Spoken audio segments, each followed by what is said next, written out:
Welcome back to Romy the Roamer Home. I'm doing this video today from my driveway. I'm not anywhere in Romy. I am needing to do a little bit of sorting and tidying in here, ready for my next trip. But it is very hot to sit outside, and as I was in here I thought it's quite a nice environment to do a video. So that's where I'm speaking to you from today. And the title of today's video is obviously all about life lessons. And I guess I'm 59, and as I am retired now and able to spend a bit of time in reflection, at this very liminal phase of my life, I have been doing a lot of reflecting and a lot of healing. And as part of that, I think it is inevitable that you do start to ruminate a little bit about your life and about the direction it's gone, and sort of think about lessons, not regrets as such. I think there's some things I would have done differently if I had my time all over again, knowing what I know now. But I think that is the key thing with life, isn't it? You don't start life knowing all the things you're going to know when you get to this age. I'd be interested to know, what's your number one lesson that you wish you'd known when you were younger? Any nuggets of information that you think would be really good to share? Let me know in the comments. So anyway, here we go. My 10 life lessons. Number 1. I was very late to the game of setting healthy boundaries. If you'd have asked me maybe 10 years ago, I would have said, yeah, I've got really good, strong personal boundaries. But I can see now, I really didn't. And just to talk a bit about what I mean by healthy boundaries, they're kind of sort of behaviours that you simply won't tolerate from other people. And that's not just romantic relationships, that's with employers, friends, as well as family, of course, and partners. And as I say, I think years ago I would have said, oh yeah, I've got really good boundaries. But it became very clear to me over the last just few years, really, when I was tested, that my boundaries were non-existent. For me, the boundaries that were tested were in very close relationships, and more than one, actually. But I've mentioned before about my people-pleasing, but I would say that it's overstepped into codependency, which is where I immersed myself so fully in other people. And I'll say it's more than one. In the last few years, I was pouring myself so much into trying to care for people, to love them. And I kind of eroded my own health with it. And I've come to learn since, through some really, really painful, trying times, that you simply cannot fix someone. No matter how much you love them, no matter how much you care, no matter how much you think you're doing the right thing, if you're cajoling, pleading, threatening, you cannot fix someone who is simply unable to keep the pieces together themselves. And yeah, that's been such a painful lesson in very recent times. But I would say throughout my earlier years, I allowed people to treat me really quite badly. And again, it goes back to this people-pleasing, the being a good girl, that I mustn't disappoint people, that I must just grin and bear it, you know. The famous phrase that I actively dislike now, keep the peace. Oh, I think that's such an awful code to live by, because it's essentially saying, just allow people to treat you really badly, because it's more important that you have peace in your life than to stand up for yourself. So I totally hate that saying. Boundaries are absolutely essential. They are not selfish. You can only care for people if you have very strong boundaries in place, and I have learned that lesson. I think throughout earlier phases of my life, I let employers treat me quite badly. I would diminish myself because I wanted to be that good girl. And I believe that, yeah, learning healthy boundaries is something, as if I was a parent again, I would very much want to instill that in my children. I probably didn't. So, you know, hopefully my children are learning themselves the importance of, yeah, getting those boundaries in place.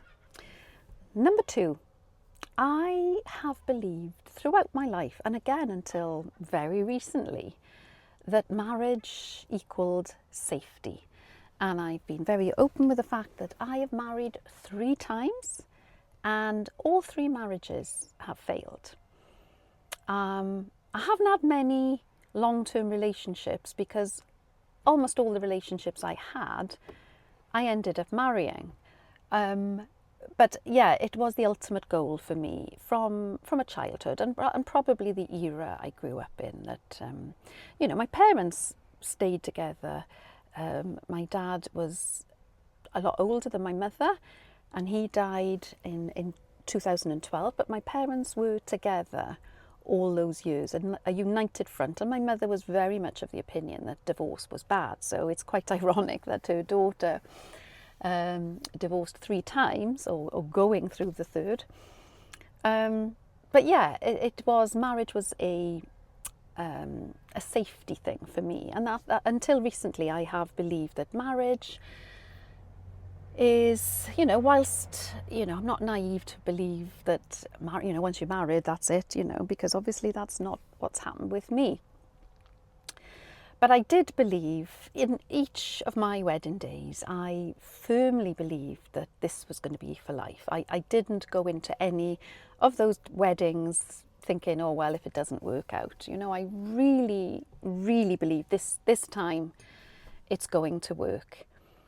And I suppose any other relationship, somebody I would have lived with or a long-term partner, I probably wouldn't have valued it as much as I did being married.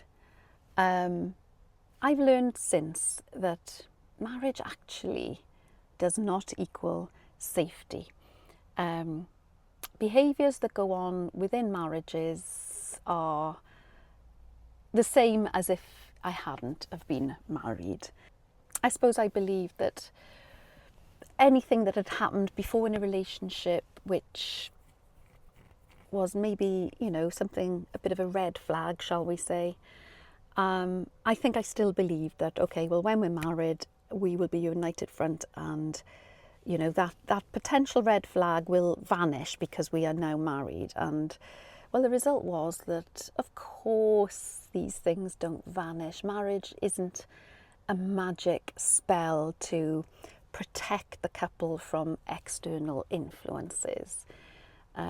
So yeah, and that's why now I am absolutely adamant I will never marry again, because my reasons for getting married, okay, early marriage was because I wanted children, and I believed that the marriage, the way society tells us, of course, that, you know, being married, the sanctity of being in a marriage protects the children. I think in later years now, what on earth would I gain by ever being married again? So yeah, marriage to me is not the safety net I thought it was. Number 3, believing I was responsible for other people's happiness. I think that kind of merges into the one I've decided about boundaries now. But I grew up, it wasn't ever that my parents sat me down and said, it is your job to make other people feel okay, or to make, you know, that it wasn't like that. It never happens like that. But I suppose I grew up in a household where it was a sort of a learned behaviour. And I learned from a very young age that probably to keep the peace, dare I say, it was easier for me if I made sure that other people were okay. And I have spent a lifetime, as I said, being the good girl, being the good employee, being the person that doesn't cause friction for someone else, the smoother over, the profession I went into, nursing, classic. You know, I just want to make other people better. And there's nothing wrong with that. You know, you can be a kind person and want to care for people. I think when it becomes toxic is when that you're so busy doing that for others that you kind of erode yourself. And that's certainly what's happened to me. Number 3, what I would say is believing that another person could complete me. This is more about the relationship rather than the kind of framework of being married. Yeah, as I said, I've been married a number of times. Between marriages, obviously, I've been single for a number of years and happy on my own. I don't think I ever was desperate to be in a marriage or a partnership again. I had some happy years, but I think I was in that in-between phase as the idea that, yeah, I'm okay on my own. I can do well on my own. I can hold down a job. I can bring up my children on my own. But that eventually meeting someone, you know, that is when I will be complete. I really believed that I wasn't whole, I wasn't complete unless I was with someone. And where I am now in my life is I'm not there yet. This is part of the healing journey that I've talked about on previous videos. I've already mentioned I won't marry again, but also I don't believe there is no other person, male, female, who is going to complete me. That is my job. My job is to be enough for me. That is my belief now. And it is lovely to have other people in my life. Of course, I don't want to be someone who rebuffs friends. I don't think there is anyone in this world that will make me whole. And that is what I'm working on now, is just being that healthy person who, yes, can be a good friend to others, but not in a needy way. I've learned that being self-sufficient is what's keeping me in the best emotional health that I can be. Number 4, I really wish I hadn't engaged with the 80s diet culture. I deeply regret that. It has very much affected my health, mental and physical. Now, to go back to childhood, I was perfectly healthy weight as a child. We ate, as I'm sure many of us did in the 70s, a healthy diet. There was no diet foods. My mother did do slimming occasionally to lose a few pounds, but it wasn't ever, you know, I wasn't told you need to lose weight or you need to do some more exercise. I was just a kid who did the usual running around activities, out all day playing. And we ate in our home, as a child growing up, family meals. There wasn't any forbidden foods. I did have a sweet tooth as a child, and I suppose that was fairly restricted. My mother would do a shop a week, and whatever she bought would last. So my mother would maybe buy 2 packs of biscuits. Some of them would go in me and my sister's school lunches. My dad would have some for his lunchbox. And we might have a few biscuits per day, But once they ran out, that was it. There wasn't just an endless supply of treats and sweets in the house. I got married young. I was 20 when I got married.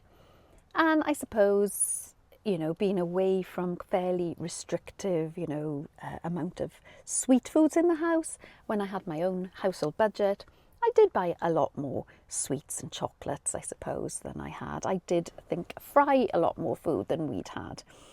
And yeah, I did start to put on quite a few pounds as a young married girl. Got pregnant, had my son, and yeah, definitely had a little bit of weight. And that was the first time I discovered calories. I had no idea what a calorie was, but I picked up this magazine, a Slimming magazine, and devoured it. That these ladies had lost a lot of weight following calorie counting. So, oh right, okay, calorie count. And of course, this was the era that burgeoned the diet culture, the low fat. Fat was terrible, and doesn't matter how much sugar you consume, just don't eat fat. So totally embraced that. Went to slimming clubs, bought all the diet drinks, the diet foods, low sugar, everything. And I was pretty much on that treadmill for my entire adult life. And yes, could successfully lose weight on a diet, go back to regular eating, shall we say, pile on some more weight, and yo-yo diet. For all of my adult life, I have been in that cycle. Good foods, bad foods, I can't have that, I'm on a diet. And then when I'm not on a diet, I can eat all these foods, but very much, fat, no, I mustn't eat, there's too much fat in that, no, can't eat that. And yeah, complete deranged eating. And I have talked obviously openly about the fact that 2 years ago I was at my most unhealthy, not so much in an overweight way, although I was obese by any description. You can see on my earlier videos on this channel, I was obese, my face really, really puffy. But my health was in a dire straits. It wasn't just the fact that I was obese, and I'm sure the obesity led to all the other things, of course, but I had high blood pressure, pre-diabetic, cholesterol high, and I just felt a complete lack of energy. And I tried the usual things, the diets, the calorie counting, I tried the keto, I tried juicing, I tried and because of menopause and various other things, I just could not shift the weight that I had done previously. It was stubborn, and I got so demoralized. And no matter what I tried, I could lose a few pounds, it would come back on, try dieting again.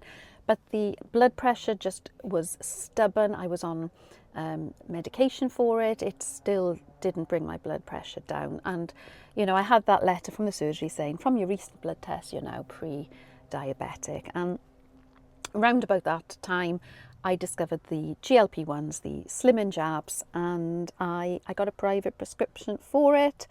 I'm not ever, people sometimes, I know go on to me about this, and I'm never promoting it at all for anyone else. I'm just simply saying what worked for me. And it did work. I'm still taking it now in a more maintenance thing. And it was never about weight loss. The weight loss happened. And don't get me wrong, I'm very happy about the weight I've lost. Very happy. How could I not be? But, it was very much about the visible, the physical, vital signs, the blood pressure, etc., which are all back now. Now, as I say, I don't follow a diet. Yes, I take the weight loss medication just for maintenance. I'm hoping I will come off it at some point. But now I reject any idea of eating diet food. I eat what makes me feel good. I eat in an amount that is, my hunger cues are back. I'm not eating excessively. But I don't want to go back to counting calories, looking at fat content of things. I've mentioned I'm trying to avoid the highly processed ingredients simply because how can those ever be healthy, eating chemicals and things? But I'm not fanatical about it. I'm just trying to explore ways of eating, by cooking more from scratch because I have the time now. But I deeply regret the diet culture I indulged in, and the mentality of good food, bad foods, etc. It very much damaged me. And if I could go back in time, I would love to have not ever got on that treadmill.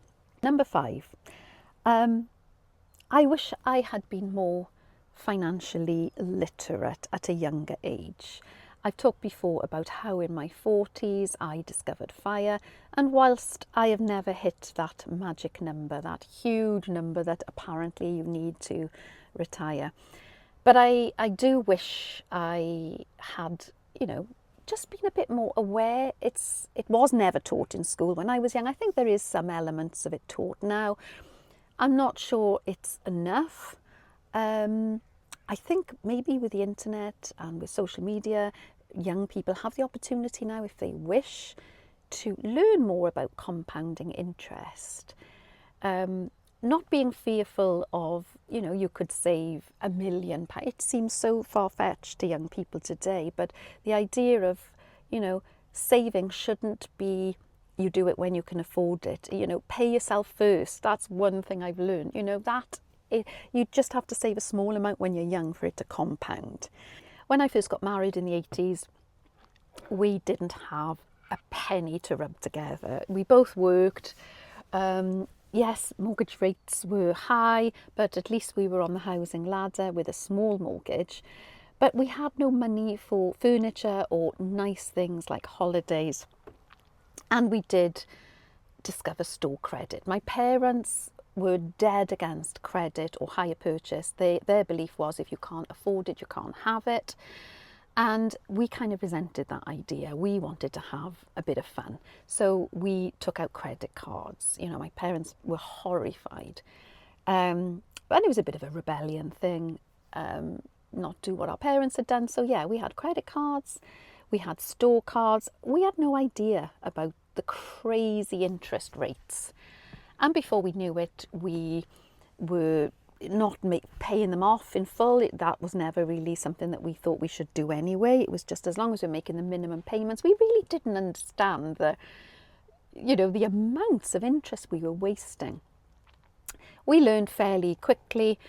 I got a full-time job because we had my son. I was working part-time. When I got a full-time job, we realised we paid off the debts we'd accumulated. And by the time we went our separate ways, I had learned never to have credit cards and store debt like that. So I suppose that, thankfully, I did learn that lesson early on. But there were many years thereafter. We separated before I was 30. And whilst I didn't have debt, I didn't pay enough into my pensions, and I wasted an awful lot of money. I could have saved more. I had a good job. I lived well, I wanted the nice house. I wasted an awful lot of money on spending money on my home that was not necessary. Upgrades, new decorations, new furniture. Holidays, I'm not saying that nobody should have holidays, and I had children, we enjoyed holidays, but yeah, 5-star holidays, were they any better than maybe a few stars lower? Possibly not. But yeah, a lot of money wasted on clothes that I didn't wear, accumulating stuff. I did not prioritise saving, definitely not. I did start a critical illness cover when I was in my 30s, thank God, because I, as I've mentioned before, definitely had the benefit of that in later years when I had a cancer diagnosis. So, there were some things I did well. It's not like I was a total idiot with finances, but I could have done better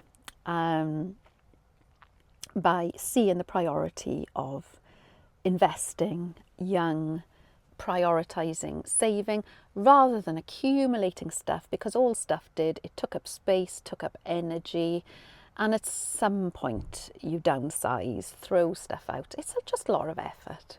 6, I regret not spending more quality time with my children when they were young.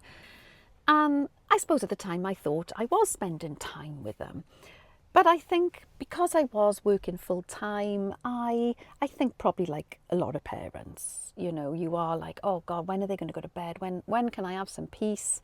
Or they're with their dad next weekend. Oh, great, I can enjoy. And there's nothing wrong with that. You can't be on duty all the time. You definitely need some peace and some rest. I suppose I'm seeing childhood again through my grandson now. He's 4. And I suppose that is the amazing thing about being a grandparent, that I am relishing watching him.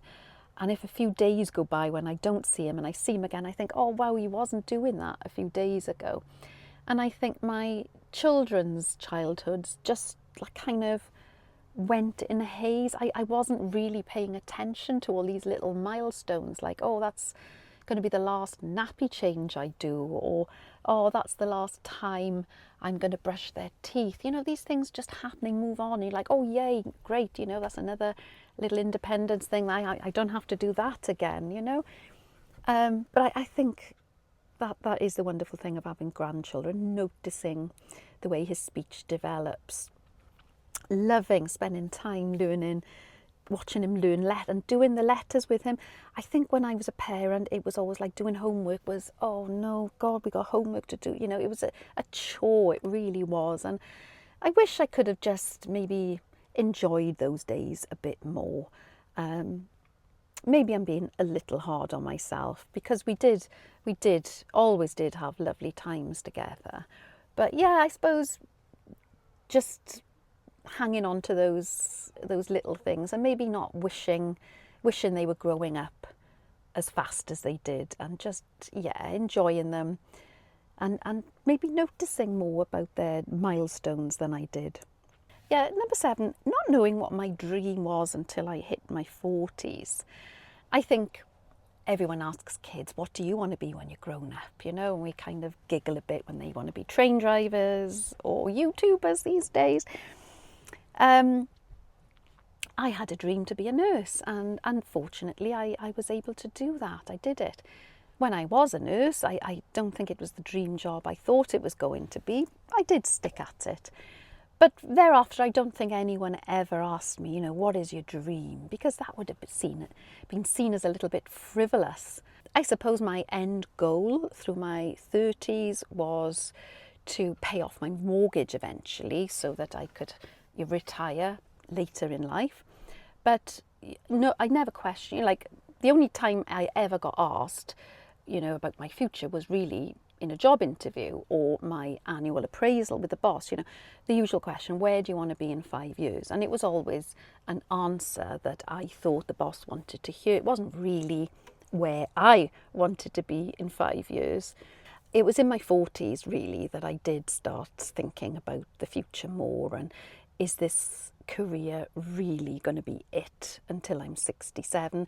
I did start questioning it more from that point of view, that the career wasn't planning out the way I'd hoped. I wasn't enjoying it. I was completely burning out, to be honest. And then it was a case of, okay, well, if I'm not going to do this job, how am I going to survive? How am I going to pay my bills? And that was the time I became invested in FIRE, about learning to stop spending so much, to downsize the house, etc., and to focus on a possibility of not working until the age of 67. But yeah, it came late. Number 8, not recognising my own value. Between marriages, when I was dating people, I completely abandoned myself. I became so focused on being the person that somebody would want to date. The way I dressed, the way I looked. If I met somebody, it was almost merging myself to fit with the way they wanted me to be. I completely lost myself in those years. I really did.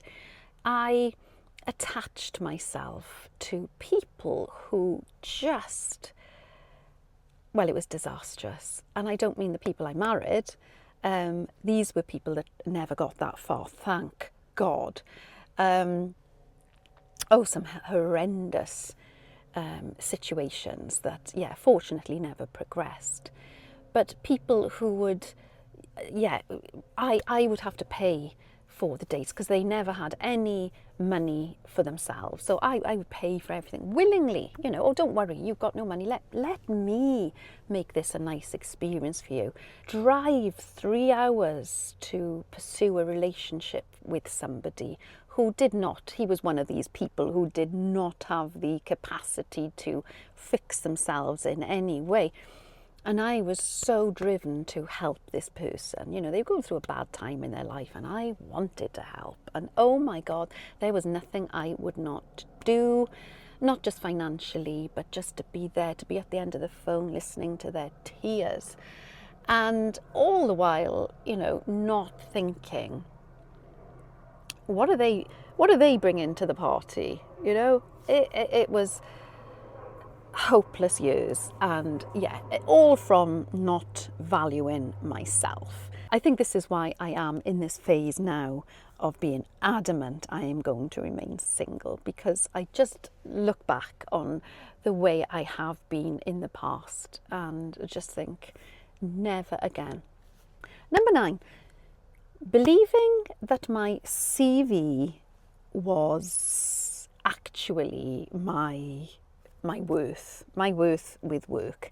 I really worked hard on my CVs, and I did move around jobs a few times, and I would berate myself for leaving a job with no other job to go to, which was crazy, and I don't particularly recommend anyone does it, but I was desperate.